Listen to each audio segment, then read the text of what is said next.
everyone. My name is Anisha Atchanah. I am the co-chair of the Mentorship Committee and the president-elect of the Caribbean Bar Association. It is my distinct pleasure and honor to be here on behalf of the Broward County Bar Association and the 17th Judicial Circuit to recognize and celebrate one of our International Women's Day honorees, Miss Hilary Creary.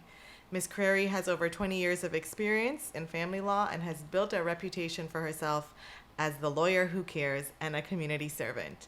She's currently a member of the Florida Bar Board of Governors representing the 17th Judicial Circuit and has held leadership positions in multiple organizations, including but not limited to TJ Reddick Bar Association, the Broward County Women Lawyers Association, Gwen S. Cherry Black Women's Lawyers Association, Caribbean Bar Association, and is the founding member and legal advisor to the Jamaican Women of Florida organization.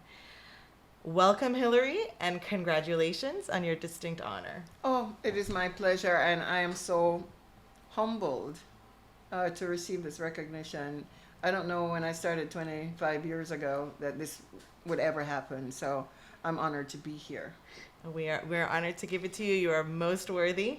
Thank you. We're going to have a little discussion, a chat with you today, and Okay. we're going to start by diving all the way back Okay. and ask you to talk to us, rewind back and tell us about baby Hilary. Yeah. Where were you born? What was your childhood like? Okay. So I was born in Jamaica, the island of Jamaica, and my earliest memories are of living in my grandfather's home because I came a little early. So my parents were at my grandfather's, and I came early. So I was born there. So I was particularly connected to my grandfather's home, and he was, he was like the community leader. And my earliest memories are of when I was a older child, running barefoot through the grass by his house, and then going to church with him because he played the organ at church. And I would sit on that bench and listen to him play music. So my earliest memories are really of my grandfather, his home and his life. And then one of the things that happened was when I turned 6, I found out that I was an advocate. So everybody who got in trouble with my parents and with their parents would call me to advocate for them so they didn't get spankings or whatever.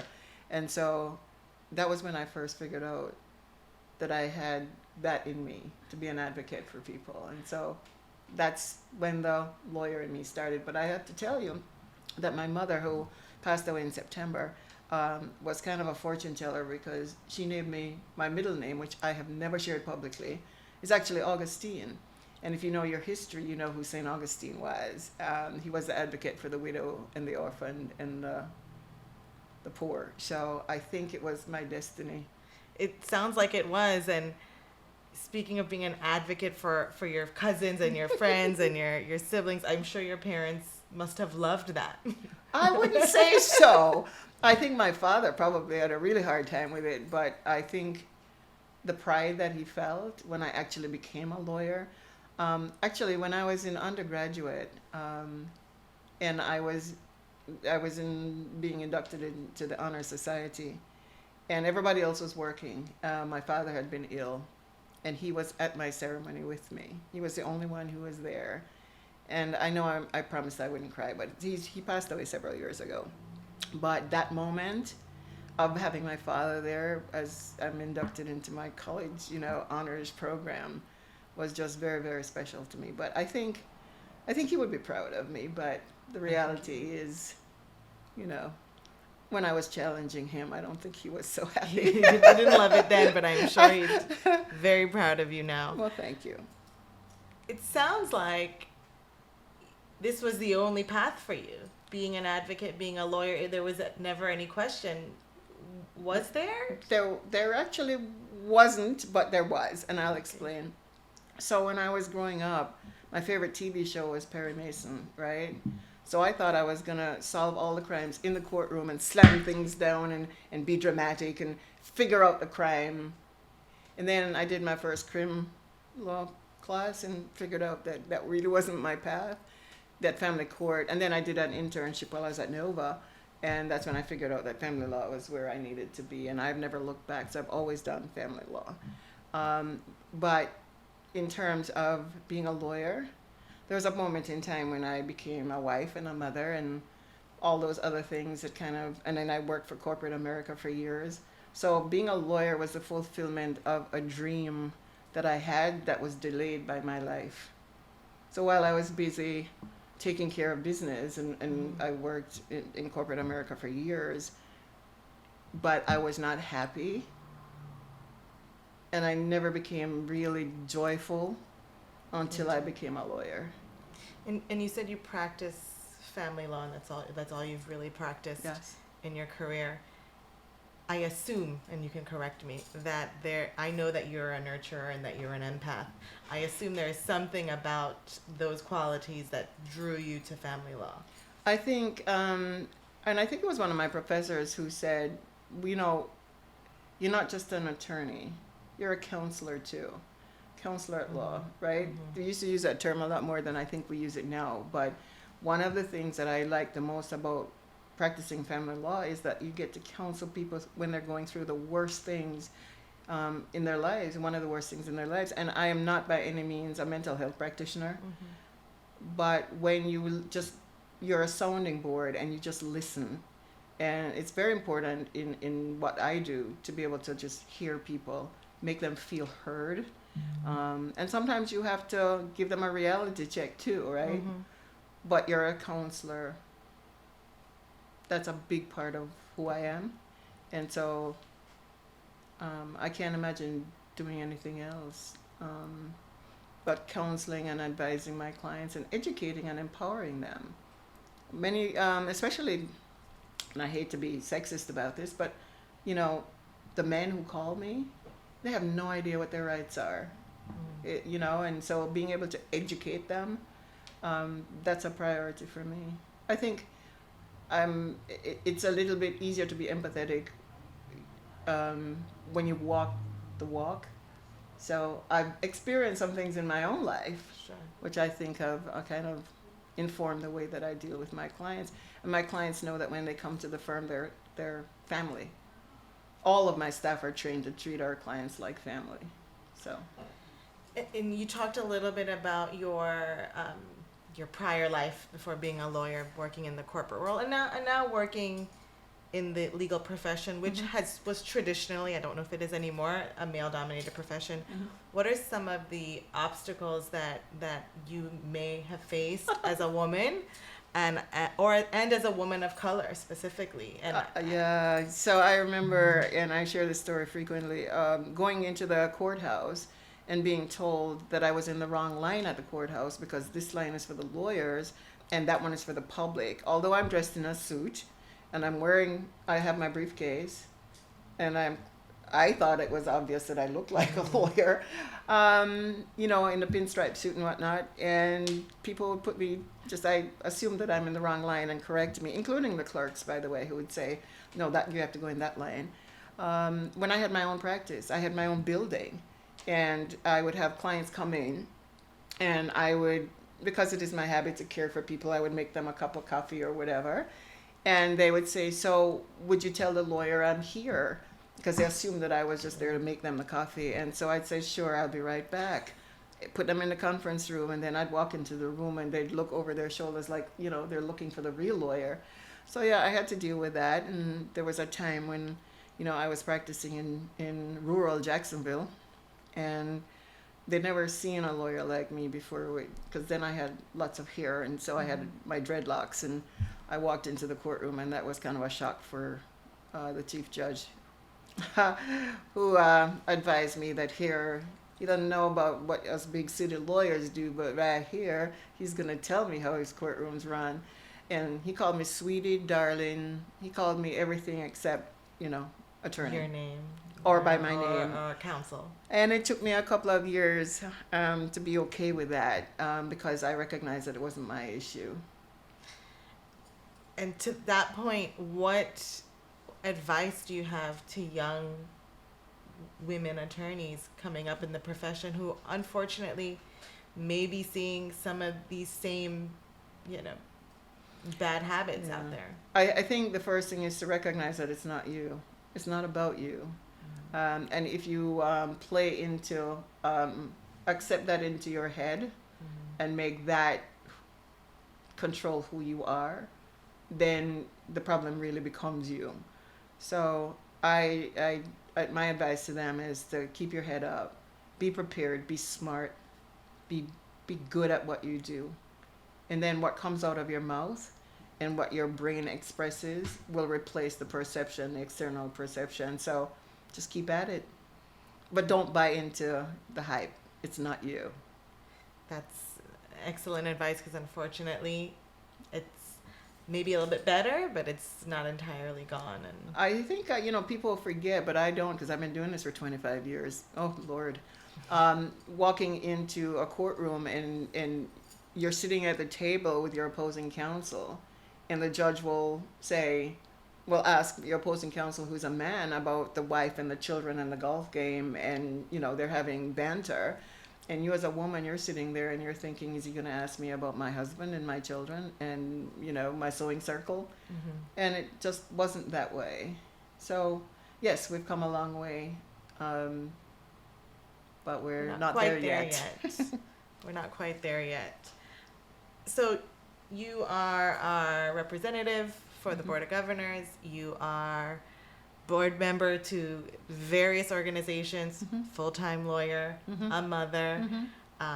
Begs the question, how do you balance it all? Does it look like I'm balancing? You absolutely Then I fooled do. everybody, and that's a good Polished thing. every single time I see you. Then I've managed to fool the world. But no, so I'll tell you what it is. First of all, my son is grown. He's 32, has his own life. He lives in Colorado. My grandson is there. When they're here, nothing else matters. My husband is very tolerant of my need to not always focus on him and his needs. So he's fully sufficient, a real grown up, which is kind of what I need in my life because I'm not always fully developed.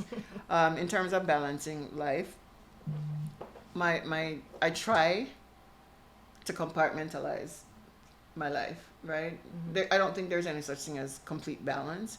I think certain things take priority at certain times. So if a client is in crisis, that becomes my priority.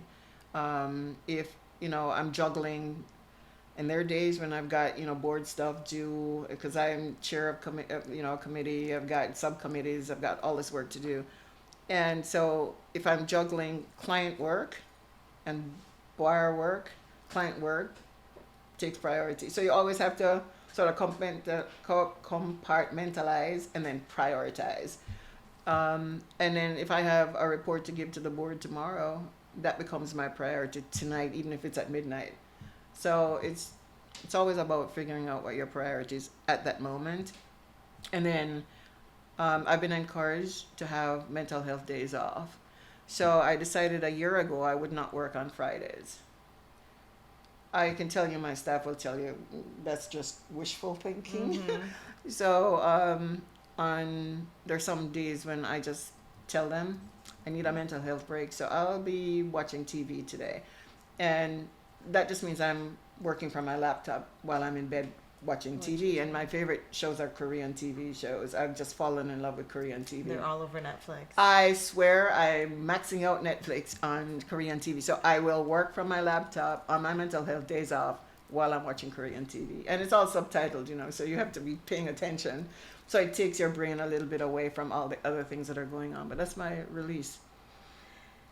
And that's on a 300-foot level look. Yeah. I am always curious when I speak to people who are juggling so much, like yourself, and have play so many different roles.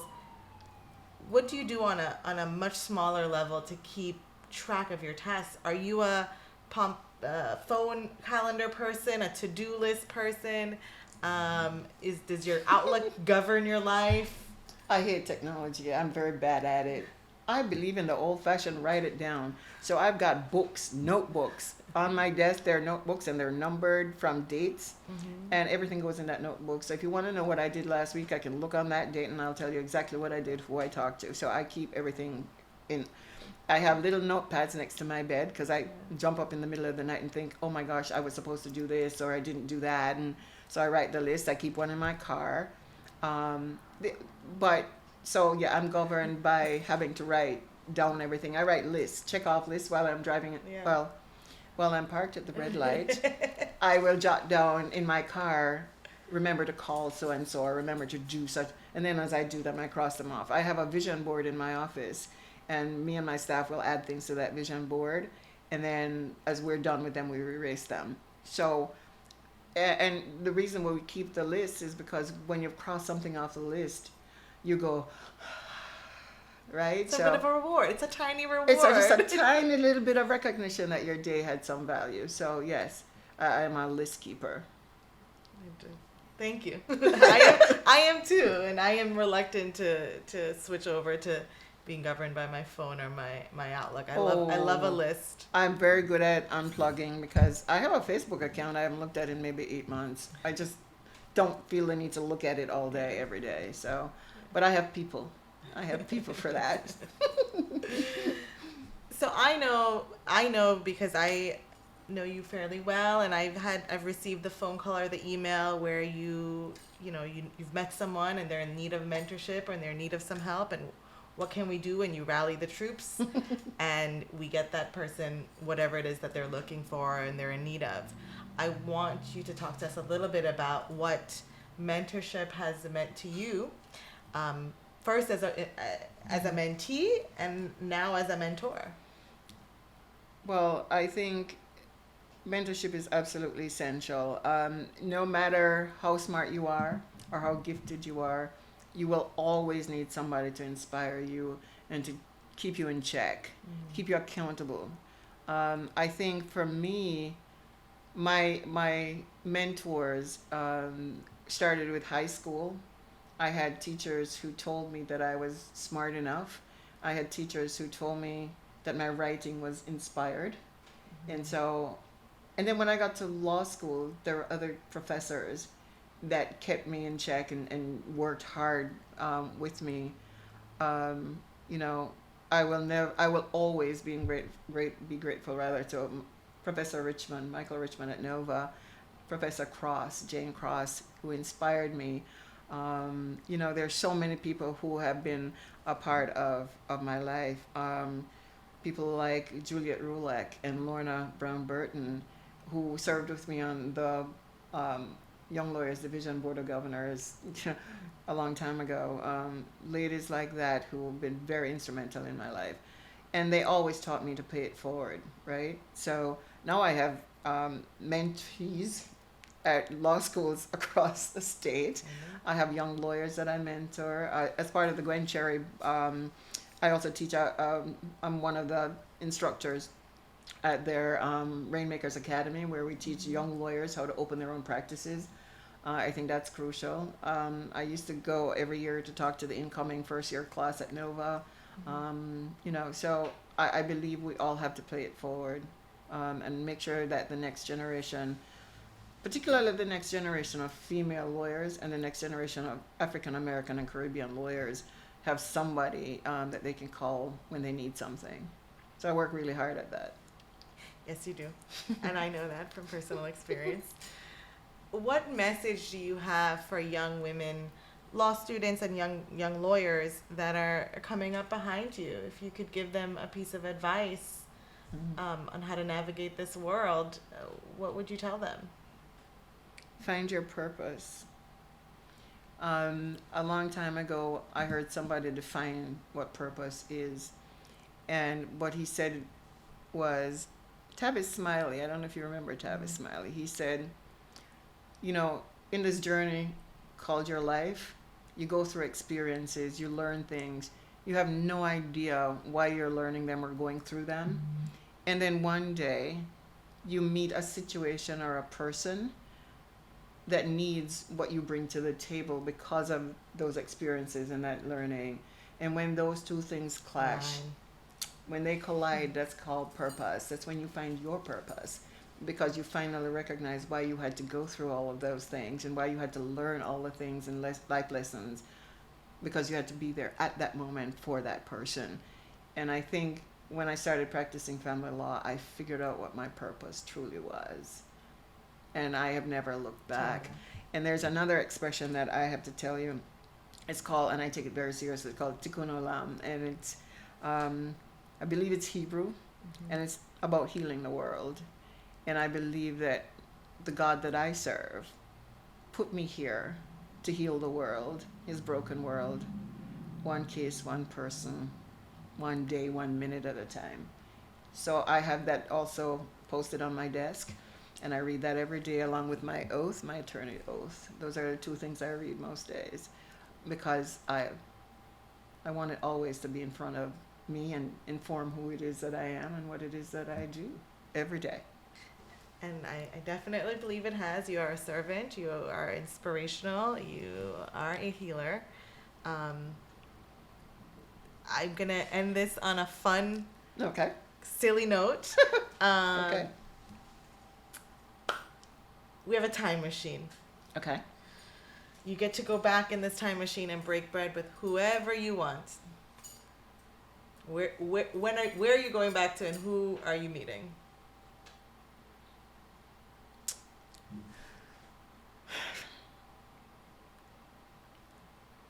I'm going back to September of 2021. I flew in from Colorado, where I was spending time with my son, in order to make sure I saw my mother before she passed.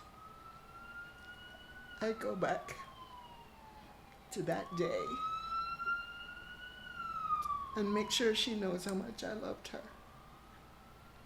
You know? Mm-hmm. That's where I go, just for 1 minute.